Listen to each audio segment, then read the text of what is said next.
Wanita cantik, kelahiran Malang 17 Mei 1978 ini merupakan seorang yatim sejak kecil. Sebagai anak satu-satunya, Dewi hanya tinggal dengan ibunya yang bekerja sebagai seorang pembantu. Hidup tanpa ayah dan kekurangan tidak menyurutkan tekad Dewi kecil untuk mengejar cita-citanya dan mengenyam pendidikan setinggi-tingginya. Setelah lulus dari sekolah menengah atas pada tahun 2003, Dewi melanjutkan pendidikannya ke program Diploma 3 Universitas Brawijaya. Lalu ibunya membuka warung kecil-kecilan untuk mencukupi kebutuhan mereka. Dari sanalah Dewi berinisiatif untuk mencari penghasilan tambahan guna membantu perekonomian keluarganya. Setiap hari setelah pulang kuliah, Dewi mengumpulkan daun-daun kering di sekitar kampusnya untuk kemudian dijadikan kerajinan tangan. Ia membersihkan daun-daun yang tadi ia kumpulkan, kemudian dikeringkan, lalu dibentuk menjadi bermacam-macam kerajinan, seperti kotak pensil, figura, kotak tisu, dan masih banyak lagi.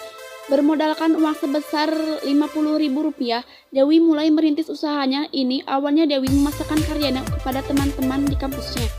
Namun, tidak berselang lama, pada tahun 2007, perusahaan ekspor yang bermitra dengannya bangkrut. Di tengah kebingungannya memasarkan kerajinan yang telah diproduksi, Dewi menghentikan bisnisnya sementara. Tapi, usahanya tidak berhenti di situ. Dewi bangkit dari krisis dengan mulai meletakkan contoh karyanya di warung dagangan sang ibu. Berseberangan dengan kantor warung ibunya mendatangkan satu pesanan untuknya. Salah seorang pelanggan ibunya tertarik untuk menjadikan karya Dewi sebagai souvenir pernikahan. Dari situlah Dewi Tanjung Sari bangkit kembali dan mengantarkan Dewi menjadi salah satu pengusaha kerajinan yang sukses dan memiliki omset jutaan hingga miliaran. Siapa sangka kalau karya Dewi yang dijual di pameran kampusnya itu terjual habis. Dewi terus menekuni usahanya ini hingga tahun 2004. Dia bertemu dengan seseorang yang mau bermitra dengan D. Tanjung. Dewi mulai mengekspor karyanya ke berbagai negara seperti Hong Kong, Singapura, dan Australia.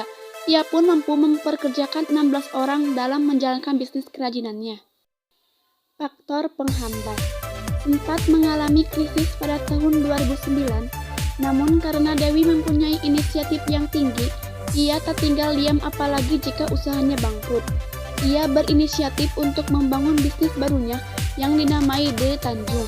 Usaha barunya itu lalu berkembang di banyak kota, mulai dari Malang, Bekasi, Bontang, Palu, Cirebon, bahkan hingga Papua. Faktor pendukung.